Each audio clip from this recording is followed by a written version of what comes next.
So, welcome to another The Happier Life.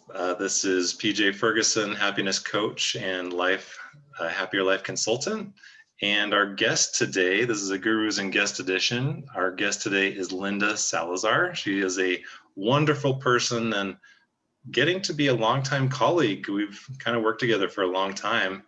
And Linda is a certified spiritual life and relationship coach. You're a speaker and a hand analyst. It's a scientific hand analyst, right? Correct. We want that word scientific in there. Yeah, I think it's important to put it in there because you're not into the woo-woo stuff. You like the realistic, applicable stuff. So with that, you help people improve their personal and professional relationships. And I think that's another strong word there for you is the relationship side. 100%. Yeah. So how long have you been doing your coaching and relationship coaching? Oh, my coaching has been about a little over 20 years now. The hand analysis work has been 11 years. And actually prior to that, and kind of mixed in with it, I worked in the film industry, interestingly enough, for a very long time. And then the coaching came in while I was still in the film industry. And then eventually the film industry, I was done with that and full on with the coaching. And within the dynamic of the coaching, the hand analysis work came in because I had somebody recommend it to me having it done when I was going through what one would call a dark night of the soul. And I thought they were crazy. And I thought, I'm not going to a palm reader and this is insanity. And how could you recommend that to me? You know, I'm a very normal, sane, linear thinking person, blah, blah, blah. And another situation came up and there it was in my face again. And I went, okay, I take the messages of the universe. And I had a hand analysis done and it literally just to give you an idea of how an impact it had on me, I was crying within 3 minutes of the session. And we did it over the phone because they send you ink sheets and then you make prints of your hands and then you send those prints back and then they analyze. So I can work with people all over the world because of this. So it's a brilliant system. And within 3 minutes, as I said, I was crying. And then within 2 weeks, I was in a training. And then I kept moving forward 1 year, 2 years. And before you knew it, I was only scientific hand analyst certified, but I now teach it to people who want to learn how to do it also. And the reason we call it, it's not we, Richard Unger is a gentleman who came up and created this particular modality. And the reason it is scientific is because it is teachable, it's demonstrable, and it's repeatable. There is zero guesswork. There's nothing about talking about the future and predicting things at all. And we bring in both the lines in the hands, the shape of the hands, the fingers and how they sit on the hands, and the fingerprints. So everything other than the fingerprints can be considered the personality traits, and the fingerprints are the soul's agenda, which is where you can determine a person's specific life purpose, life lesson or lessons, and then their life path, which is really how they filter the world and what is most important to them as they move about in the world. And it's remarkable to me how accurate it always is. And for me, in my coaching world, this is where it became a really big deal, because what used to take perhaps months of really digging in and talking and asking questions and trying to help people decipher and discern things that they were struggling with, the hands in 1 hour of the reading literally gave me so much information that we could leap forward months of what used to be all this investigative work, because I could literally give information to the clients that were telling me where their dilemmas were, why those dilemmas are there, where that fight within themselves is, and why they are struggling over and over again with the same issues that can often be disguised as different sheep's clothing. And that's where the life lesson came in. So for me, it became a magnificent tool. And I have only grown to have great appreciation and admiration and love for it because of the support that it brings to people. And a lot of times people get a reading and then that's it. They don't even need anything beyond that reading because it has brought forward so much understanding and clarity for them after that reading. So I'm so glad I got to actually bring that up, because I know that this is not what this conversation is necessarily about. So thank you for that opportunity. Well, it really is. I mean, because happiness it starts with knowing yourself in my book. It starts Mhm. with knowing yourself. And most of us don't really know ourselves. We know who we are expected to be by parents or society, maybe religion or school friends. And while we're trying to make others happy, we don't get to know what makes us happy. So I think it's very relevant. And um, another important word that you used is system about hand analysis. It's a systematic way, and like you said, there's no guesswork. And so, you've actually analyzed my hands and fingerprints, and I always say that once a hand analyst has analyzed your hands and fingerprints, they know you better than you know yourself. Because whenever I talk to you, you're like, well, you think that way or you feel that way because of this part of who you are. And I'm like, yeah, that's me. You're right. Yeah. I forgot. Yeah. And that's funny, PJ, because that's what a lot of people will say during a reading. And this just happened a couple of days ago. I was reading for somebody that I had never met in person. And we talked for a short period of time. She actually was in my Heartline class where I teach just about the Heartline, and then wanted a full hand analysis. And she said, I just can't believe how much you know me. I don't understand how this is so, you know me in ways that people who have known me my whole life don't know me. And to me, that is like one of the greatest gifts that I can hear out of somebody's mouth, because it means that we're getting really into the heart and the soul of who they are. And that's not always an easy conversation to have, especially when you're going through difficult times and you're confused in your own world of what your heart, what your soul is wanting, and especially in times like this, with what we're going through with the pandemic and all the changes that are taking place in people's lives and decisions that have to be made that never even thought about being made before. We have to reevaluate things in ways that we never have, and particularly in the United States, what we're going through as well. So it's really a way to kind of open up an avenue, a door, if you will, for people to really understand their internal wiring, because we do have a certain internal wiring. And even in the context of that internal wiring, that also plays out into how we can tap into, if you will, our own happiness, and where we struggle with that and can get into a bind for being more stuck in that rabbit hole, versus coming out of that rabbit hole and viewing things with a new perspective. And our internal wiring and that soul's agenda have a tremendous amount to do with that. And when we understand it, what was once in conflict with each other, that was that was a tug of war inside of us, suddenly starts to get on the same page, or at least on the same in the same going in the same direction, on the same trajectory, and then eventually it can work its way to get onto the same page, so that conflict is gone inside. And then these moments of, oof, I feel more peaceful, I feel more happy. And that's because they start to witness the truth of who they are. And it's always been there. It's not that it hasn't been there, but we so easily give up our truth if we don't have a good enough understanding of it to what's happening outside of us. And we can let that lead us and take us down certain roads and certain paths and certain directions without first checking in with ourselves.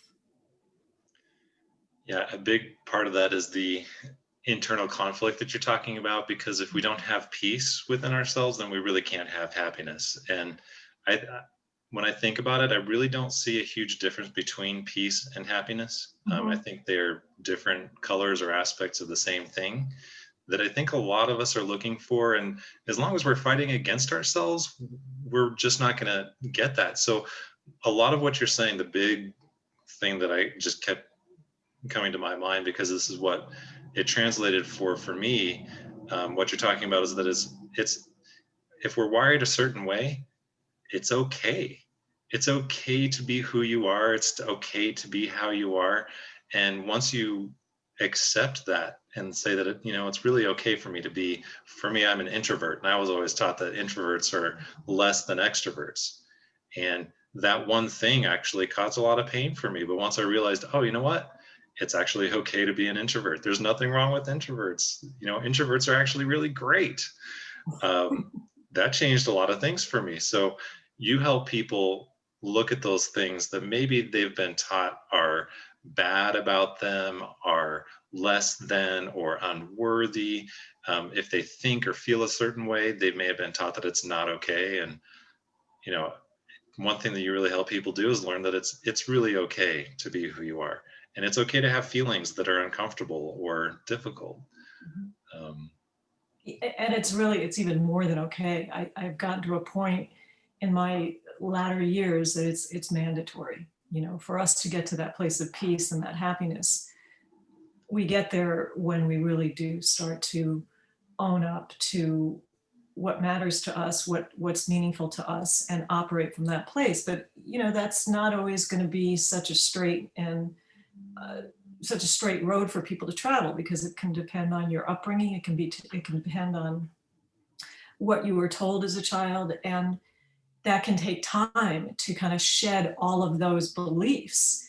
And really, it comes down to checking in and saying, are those my beliefs, or are those somebody else's beliefs that I've taken on? And then when you realize that, oh, I think those are somebody else's beliefs I've taken on, that's a whole process in and of itself, right? So now we're going to go in and out of some real changes internally and externally. Because whenever we make those internal changes on our way to finding our own peace, to finding our own happiness, there's going to be some people out there who are not going to be okay with it. And really, what we're doing in that moment, we've been living with this script between family members, perhaps, or friends or coworkers. And when one of us decides to put down the script, because that script no longer suits us, because that script is no longer the right lines for us, the right story for us, the other person might fight back even harder to get you to pick up that script, because then it throws their script off. It's kind of like if you're standing on a stage and you're doing West Side Story, and then all of a sudden the other person comes along and does, I don't know, I can't think of another movie right now, La La Land. Okay, what's going on here? This is West Side Story. No, I'm going to La La Land. I'm going to sing, I'm going to dance, I'm going to have a good old time. I don't want to rumble anymore. So it's really challenging, and it's scary, and yet it truly is perhaps the best way that we can get to a place of our greatest authentic self, and trust that those who are in our life that want to love us exactly as we are, even as we change the script, are going to find a way to adapt. And then we all ultimately get to become an inspiration for them to look at their life too and say, wait a minute, are those my beliefs? As I said right from the beginning, are those my beliefs, or are those somebody else's beliefs? And now we're kind of starting this trajectory of somebody else making a shift in their life. And I love the opportunity to, once I help people see something within themselves that they have not been tapping into, even though they know it. I often say, I'm not going to tell you anything you don't know. You're going to hear things that are very familiar, and they're in there inside of you. And you know that when you hear them, they're going to be an ultimate truth for you. And then it's up to you if you're going to follow through with that and take it to the end line. And to work with people that suddenly realize this in that moment and have these ahas, then it's a process. And then I love the opportunity to go through that process with them, through that growth, through those changes, because it's got to be done with baby steps. We're not asking people to take massive leaps here. We're not asking you to go from being one way one day to suddenly being another way another day. And we have to also respect the people in our life who have been so used to us for however many years, 20, 30, 40, 50, 60 years, for some people, 70 years. We have to give them time to make the adjustment as well. So it kind of has to work in concert with each other. And that's where patience and compassion and understanding and communication and open communication comes in. And it's critical. And that's something that we have to learn to do with each other more and more in this day and age. And as we do that, I think then our happiness increases, to say the least, when we get to say our truth be heard, be witnessed, be respected for it, and do the same for somebody else. And you know that old saying, seek to understand before you need to be understood. And I think that's something we are missing in this world, because everybody's kind of shouting at each other, trying to be heard. But while everybody's shouting, nobody's listening. And that just makes the problem worse. And the word that I think of when you're talking about that is validation. They're just hungry for validation. And kind of related to what you're saying is, like, to be loved, we really have to be loving. And to be heard, we have to be listening. And all the things that we really wish we were getting from others, we kind of have to be the source ourselves. And that looking within is really important. And in everything that you said, you hit several big hot buttons for me, because, like, change, that's a big one for me, because I meet a lot of people who are looking for happiness. They're trying to be happy, but when they realize that they have to change, it becomes really hard, because they're like, well, change is scary. Change can be painful, but it's like, well, things are already painful. So why won't you change now so that it gets better? Why do you have to, people tend to wait to change until they have to. And I'm fascinated by that part of the psyche of, why do we let the fear of change stop us rather than stepping into the adventure? Because that's part of what you talked about too, is like, when you're realizing who you are, you stop playing the roles that you think you're supposed to play, and you start just being authentically yourself.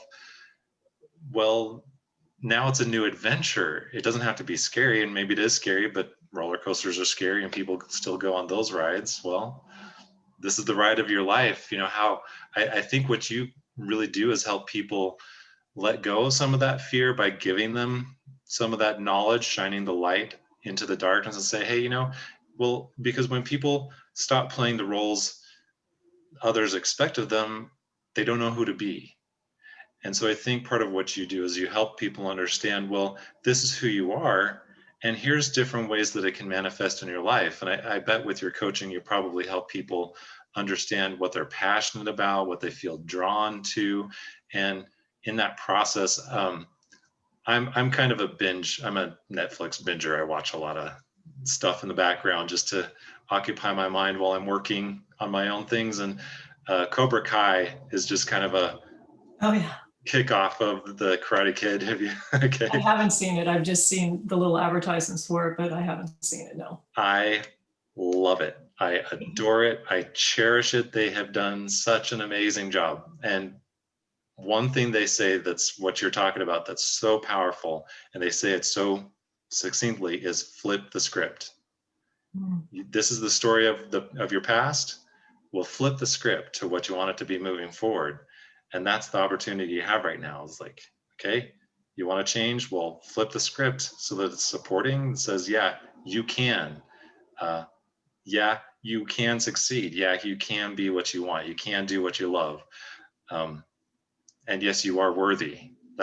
Those are the scripts that we want to hear, but we have to be the source. So yeah, there's so much in that, PJ. You talk about the roller coaster ride, and we get on them anyway. We talk about it being an adventure, but in the human condition, that idea, first of all, getting on the roller coaster ride, there's an endpoint that people automatically see. Okay, I'm going to get on the ride, and then it's going to be really scary and fun, but then I'm going to get off the ride and it's going to be fine. It's only going to last for 3 minutes.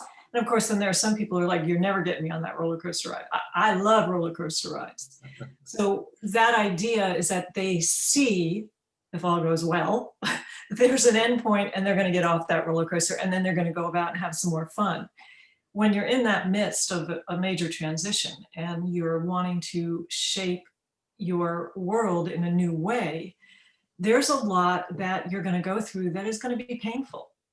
And it's that willingness to go through that pain. And I don't mean it in the sense that it's unbearable necessarily, although, speaking from my own personal experiences, there were times when I was going through that period that it felt unbearable, and I was on my knees begging for this to go away. But I also know that it helped me come through that much stronger. So I have a tremendous compassion and understanding for when people are just, what one might say, dragging their feet, if you will, for really taking that leap. And the leap can literally be an inch for somebody who's in great pain and great fear. And sometimes, I'm going to butcher this, but I saw a quote, and I actually can't remember exactly what it was, but the gist of it was that you have to be more afraid of what you're addicted to than you are of the non-addiction in order to make the change. So there has to be a greater fear of no change and things staying the same, if you will, than there is of going through what you need to go through for things to change and no longer be the same. That fear can build up so intensely that it gets to a point of, I can't live like this anymore. I'm just going. And it couldn't possibly be as scary as I feel right now, staying the way I am and being in the same situation day in and day out. So we have to give people that space to get to that point. Because when you do, especially when you're talking about making changes within yourself and shifting how people have known you for your whole life, the idea that you're going to possibly, and it's not always the case, but the idea that you're going to possibly lose certain people that have been in your life. And that means there's less people in your life if you move forward and you go do this. It can be difficult for the brain to fathom, and I'm going to bring in the ego in a minute. It can be difficult for that to be fathomable, that there's actually going to be other people, that the universe fills up that vacuum that was just left, because we know the universe abhors a vacuum, that are going to meet you where you are and be a beautiful match to you energetically. And that's difficult when you're looking at only the void and you kind of feel like I'm going down into the abyss. So it takes time, and sometimes it takes a massive, massive upheaval in somebody's life to get them to take that leap. So everybody, again, is wired differently. And I do know the one thing, the greatest thing that I love with the handwork is that it enables me to really see where the challenge can be for somebody that's going to take it a little bit longer, make it a little bit longer process for them. And as I said a second ago, although I want to just take a breath here because I'm like, and I could go on forever. But is there anything you want to say in here? Because I don't want to just be this talking head. I think we could both go on forever. We're both passionate about this. We both have lots to say, and we're both very observant of life, and we have lots to share with what we've seen. And so you please talk as long as you want, because I'll jump in at any moment. Yeah, just wave. I'll see you. Okay. I was thinking though of the ego, because people think in regard to the ego is sometimes this very puffed out, boisterous, I'm the greatest. And the reality is the ego is so much more than that. And it is the part of us that so desperately wants to keep us separated. The ego is probably having a really good time right now with the pandemic and everything that's going on. It's like, yeah, let's just keep it the way it is. The ego is this component that does not want to see you grow, that does not want to see you expand, that does not want to see you step into your most authentic, real, loving self, that doesn't want to bring compassion into the picture, that wants to make people wrong, that wants to just keep this strife. It's so sneaky. And it's really good when it comes to the life lessons in the hands. What I've noticed, it's really good at attacking you with your life lessons. And it's really good at throwing all sorts of things at you so that you're constantly kept off balance. And it's also really good at being a spiritual ego, where it will tell you something like, oh, that person I'm thinking of a homeless person you walk by and you think, oh, that person sitting there, that poor soul, let me just give them a little something and then I can feel better about myself. And that's kind of where the ego comes in and basically is saying, you're better than that person. And you're being so gracious in the way you're looking at them, and that you're maybe giving them a little money, or you went out and bought them some food. but it's no longer putting you in a place of equalness with that person. I mean, the truth is you're two human beings, and one person is going through a very, very rough time in their life, differently from whatever rough time you're going through in your life. So it does this trickery in our mind where it just does not want us to be happy. Its survival mechanism is all about its purpose being here in life to keep us from really stepping into the truth of who we are, finding our joy, finding our peace, finding our happiness. And it's an ongoing thing, because I listen and I hear it every single day. I see where it pops up in its judgments, in its inability to forgive, in its inability to be loving, in its inability, and its jealousy. It's just anything that doesn't feel good inside of us, anything that makes us feel less than, anything that makes us want to somebody, it's ego driven. And that's because the ego needs to survive that way. It doesn't feed off of anything that is peaceful and beautiful and happy and warm and loving and caring and compassionate. These are not words from the ego.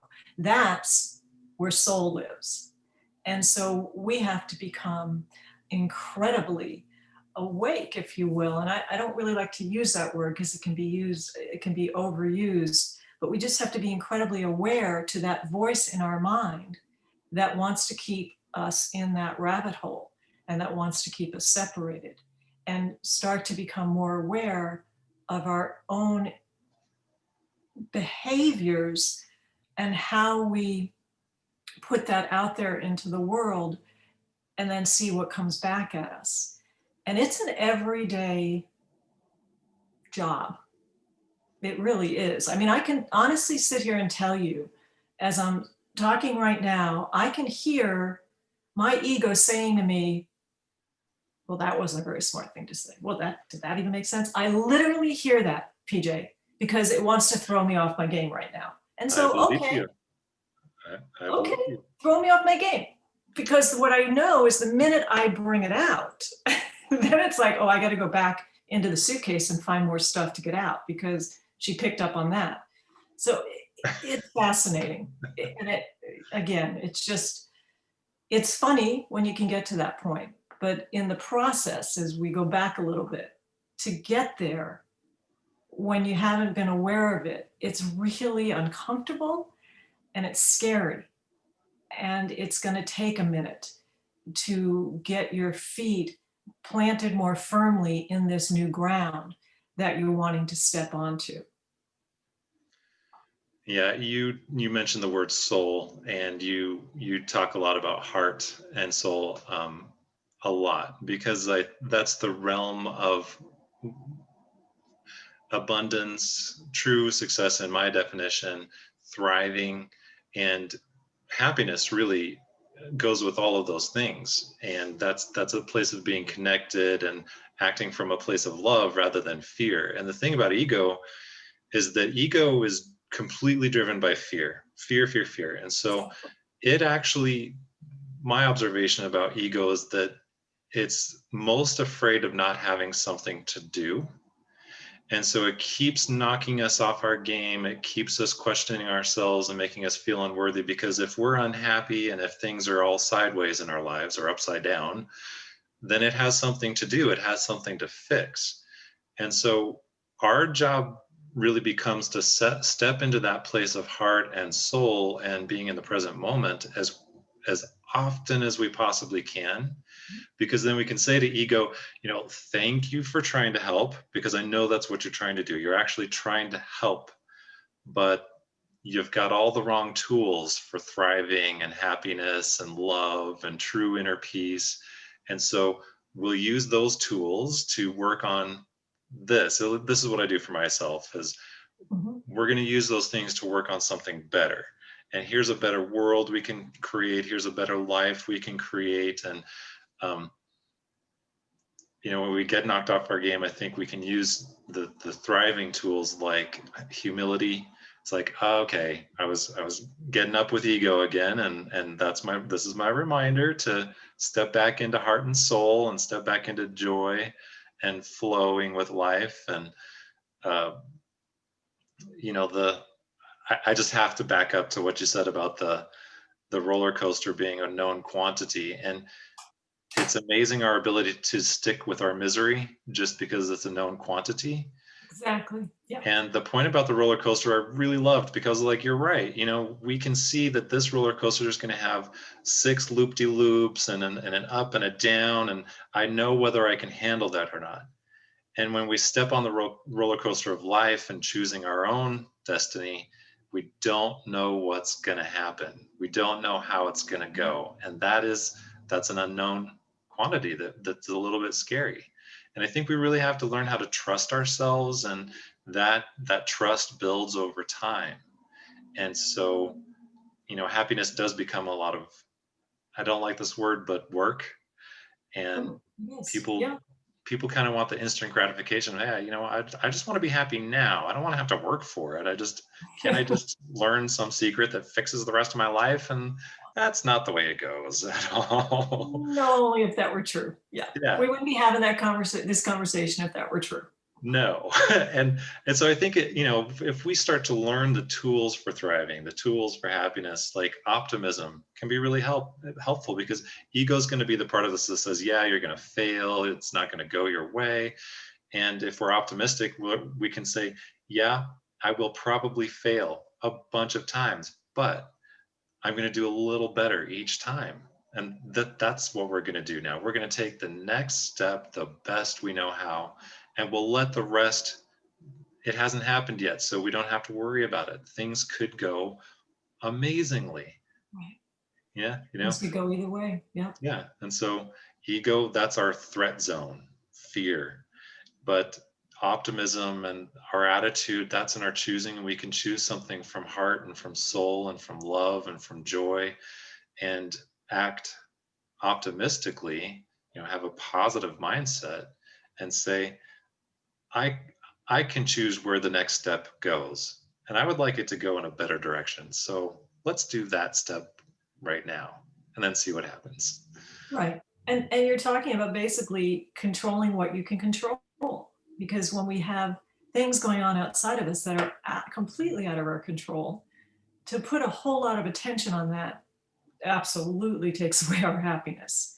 So it's so much for me that I have learned over the years, that when we don't argue with everything that's taking place outside, with everything that's going on in the world, with everything that's happening anywhere, anytime, at any point, when we don't argue with that, we can be so much more quickly brought back to our peace and happiness. And I'm going to put a little asterisk next to that word happiness sometimes, because things could look really bad out there, and yet as we fight against it, as we argue about what is showing up in the moment that doesn't feel good, that actually adds to our anxiety and our stress and our trouble.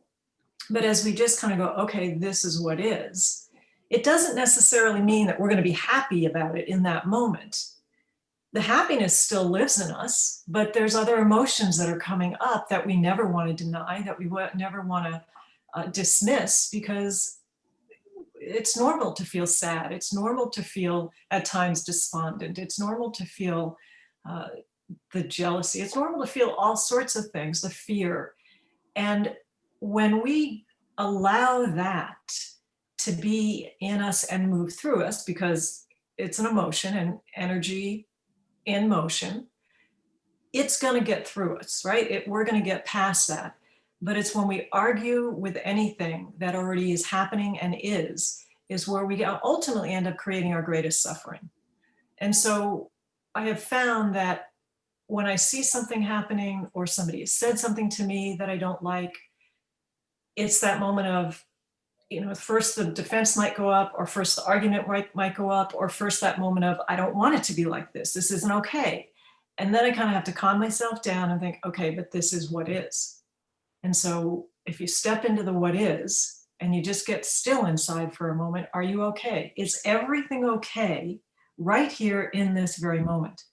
And the answer is always yes, because you're right here, you're breathing, you're going through whatever you're going through, but you're still okay. And so as that, as there's less of a need to argue the what is, there is actually a greater opportunity for that peace to bubble up more readily. And then what I have found is when I don't get into that whole dynamic of what's going on that I have no control over, things shift more quickly than they might have if I just kept fighting against it, if I just kept arguing against it. And in many ways, I'm talking about personal things going on in one's life versus everything that's happening on a much bigger scope. Because people are going to do, and this is another point to that happiness, if you will, people are going to do what brings them their most peace and happiness, depending on how they are wired, if you will. Because there are people who want to go out and are going to protest, and that's fantastic because that makes them happy. That makes them feel like they're doing something that is going to make a difference, and that's how it should be. And then there are people who are going to be, I'm going to stay in and I'm going to be in meditation because that's how I'm wired. And then there's people who are going to be, I'm going to stay in and I'm just going to stay in a state of peace, or I'm going to stay and I'm going to write, or whatever it is. I mean, there's a million different ways that we can have an effect on things that are happening around us, outside of us, and be at peace with it and feel good about it and feel happy about our participation in it in one way or another. So I'm sitting here going, what is the point of all of this that I'm actually trying to make? I think ultimately it just comes down to not, again, arguing with what's happening, and then find inside of yourself what's authentic for you, what feels best to you in the moment, and go from there. And that means not operating out of fear.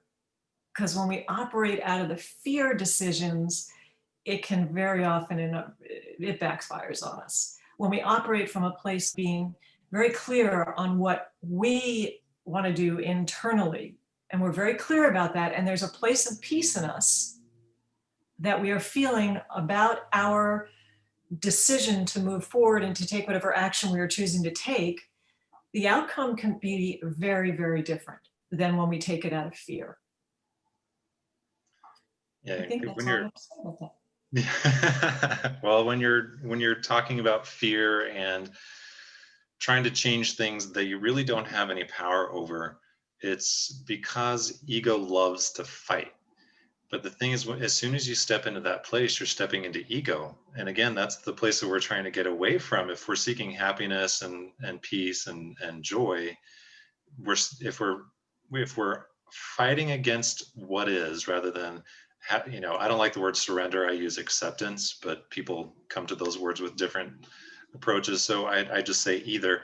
But if we accept things as they are, then that's how they say to pick your battles. Well, that's choosing not to fight a battle we can't win, because that's just wasting energy we could be using to do, as you say, of doing something that we can control, which might be to meditate, might be to picket, might be to call your political leaders and say, this is what we the people want, or have meaningful conversations. You and I were actually talking about having meaningful conversations with people that actually are effective, because then our eyes are opened and their eyes are open, and we understand we're all humans trying to have some peace and some joy and some safety and some goodness in this life. We just come to it with different approaches. And so if we can resist that urge to fight things and be drawn into ego, then and this is what you initially wanted to talk to, and it's funny to me that we're kind of wrapping things up with that as so much as and I'm just going to read what you wrote. As we truly allow everything to be exactly as it is, no matter what, our happiness can be sustained more easily. And that's the letting go of that urge to fight, because fighting might not be the right tool for the situation. Meditation might be. One of the things that you had said was arguing. Was like, well, arguing doesn't help anything. That again keeps us in ego. It keeps us rolling around in those emotions of sadness or hurt or anger. And while we're rolling around in that emotional muck, we're not processing those feelings. And I honestly don't know what it is about the human psyche. Maybe you have some insights into this, but sometimes people like to roll around in the emotional muck. They like to wallow in it rather than find solutions for it, or just, flow through it and let it go. A lot of times we blame others instead of taking responsibility. Um, there's so much we can dive into. Yeah. You're going to have to be a guest again so we can talk some more. Because it's a big topic, and there is a lot to be said, and it can go down so many different avenues and paths that, and you and I know each other well enough that we could have this conversation for days. And I love that. And I love being in that mix with people who are just wanting to constantly expand and observe and hear what other people have to say that don't agree with the way we think necessarily. And ultimately, I think when we're talking about happiness, what makes people happy? I think one of the things is to be heard and to be witnessed and to be respected in spite of, no matter what the differences are. And when we get to that place in life, it's quite a remarkable journey to live, because we are then able to just consistently grow through hearing other people's perspectives. And not one isn't necessarily better than another or more right than another. And we're not all going to agree all the time. But, I think we were saying before we even got on to do this, that in the end, we all want the same thing. We do. We want love. We want to be cared for. We want to know that we matter. And a lot of times when there's a deep amount of pain inside of us, how we go about getting that is going to show up in a way that doesn't look like we're looking for love or that we matter. And that again is something the hands have taught me, that every single person really is doing the best they know how. And when I see what the soul's agenda is through those fingerprints and what people come into in this lifetime to work on, I always tell them, your soul came into this lifetime with these fingerprints that said, hey, this is the lessons you're going to take on, and you're going to be okay because you can do it this time around. And this is the purpose that you're striving for in this world. And I wouldn't give you these fingerprints, or you wouldn't have these fingerprints if you couldn't do it.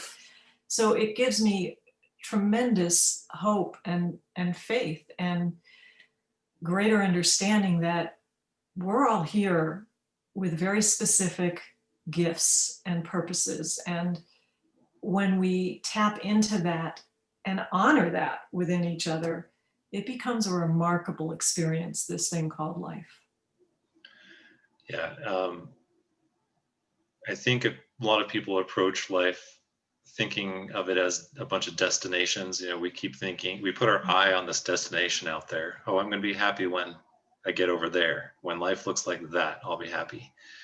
And what you're saying, I'm hearing is like life is a process. The things that we're here to learn, well, it's going to be a process. We're gonna have a tough time with them. It's not going to be comfortable, but if we flow with it, if we allow that to be part of our life journey, then we can actually come to peace with our struggles. We can actually find some joy and satisfaction in doing our best. And no matter how it turns out, it's not about how it turns out so much as how we do in the process of working on those things, and just celebrating our journey, and honoring ourselves and each other.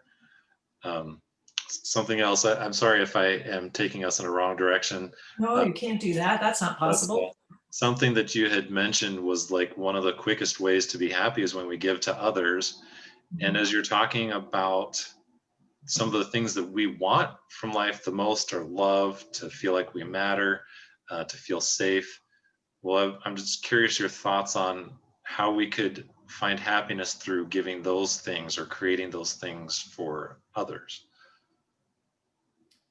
Oh, I think it's all around us all the time. We just have to be willing to open our eyes and to step outside of our world for a moment in terms of what's going on for us, because if we walk around on a couple of things, if we walk around, there's plenty of things to be able to see that could use our support, our help. I mean, even as simple as sometimes when I go on my walks, I see garbage in a beautiful area, and I'm like, why is this here? So what I'll do is I'll bring a bag with me and I'll stick the garbage in the walk, and I feel really good about that. And I also feel like, okay, I'm helping others by picking up this garbage.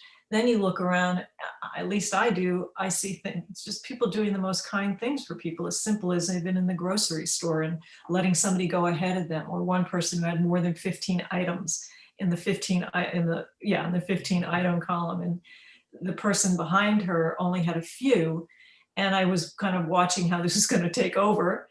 And the woman in front who had all those items said, oh my gosh, I just saw this is the 15 item line. I'm so sorry. Let me get out of here. And the woman behind her said, no, it's okay. We all make mistakes. And I just was like, I mean, I know I'm a little ridiculous, but it brought a tear to my eye, because I thought, this is what humanity's made of. This is how we are being kind to one another.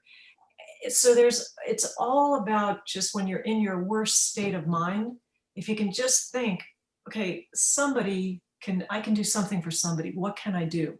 Who needs something in what way? And it's a remarkable how it shows up. I mean, quite honestly, PJ, I wake up every morning, and before I get out of bed, I say, what would you have me do? Where would you have me go? And what would you have me say? Because I want to set the intention that something is available to me to be able to make a difference in the smallest way possible. Because the smallest way in our mind isn't necessarily the smallest way to somebody else, right? We've all heard those stories. Somebody carrying a young kid's books home from school, and she said, you don't know what a difference she made. This is a story I saw years ago. She was going to commit suicide when she went home, and that little act stopped her from committing suicide, because somebody cared enough to pay attention to her in that moment. So we never know. I don't care how small it is. And sometimes the ego will come in and go, that's not gonna matter, don't bother. Oh, I really love that, because that what would you have me do? What would you have me say? Is an invitation for you to be present and to be aware. And it's like a constant practice for you to be in that space, because as you said, that's where happiness happens, is in the present moment. And yeah. And support, to kind of bring this up into an end, find people, the right people that you can have supporting you as you go through your life, and vice versa. And as you create that tribe of people that want the best for you and want to see your happiness come through and thrive, and you want to do the same for others, you can pretty much get through anything. It doesn't take 100 people. I mean, it can take 1, 2 people to really be that solid foundational support for you, to get you through the most difficult times and to help you find that joy. And don't we know, PJ, sometimes in the most horrific times, the best thing we can do is make jokes and laugh, and it's a little bit of a dark humor, but boy, oh boy, it's some of the stuff we just need to release. yeah, well, I think most of my humor is the dark humor, because I think if I can't laugh at life, it's not worth it. And so much of life is dark that I laugh a lot. And so I'm with you. and I appreciate everything you're saying, because if we're looking to do little acts of kindness, then it pulls us out of our troubles, rather than wallowing in the emotional muck of stuff, or worrying about all the stuff that's going on in the world. Because if we tap into the news, it's just mayhem, and it's just, people don't know what to do. But if you can step out of all that worry and all of your troubles and look for those little opportunities, because you're right, the hardest times of my life, it has been the smallest little kindnesses that have meant the most. Exactly. Even if somebody's sitting there holding your hand, it's like giving somebody permission in their moment of sorrow and anguish and despair to be in that, but just be there with them without having to make it different for them, without changing it for them, without telling them to, come on, you can get out of this. No, sometimes, you ask that question, why some people stay and wallow. Well, that's because there's times in our life where we have to be honoring that for that moment. And when you have somebody who can just be with you in that moment and not require that you get out of it, there's no better person to be in your life in that moment. Because a lot of times when we're asking somebody to kind of, come on, get out of it, step it up, come on, you can do this, it's because that person who's requiring that from the person who's in their sadness, their despair, their anguish, is uncomfortable with that. And then that's not the person you want holding your hand. You want the person holding your hand that can basically hold the space for you to be where you are without going in that space with you and knowing that this is temporary and you're going to be okay. And I got you until you can stand up on your own again. Yeah. And not to bring ego up again, that sneaky little devil. But Yeah. ego wants us to feel like we're alone and like we're battling these things by ourselves, but we're really not. And I think it's important to remind ourselves that there are good people like you out there. There are good people who just want someone to help. And even if it's hard to reach out, just remembering that helps. And, to be there for yourself is also really important.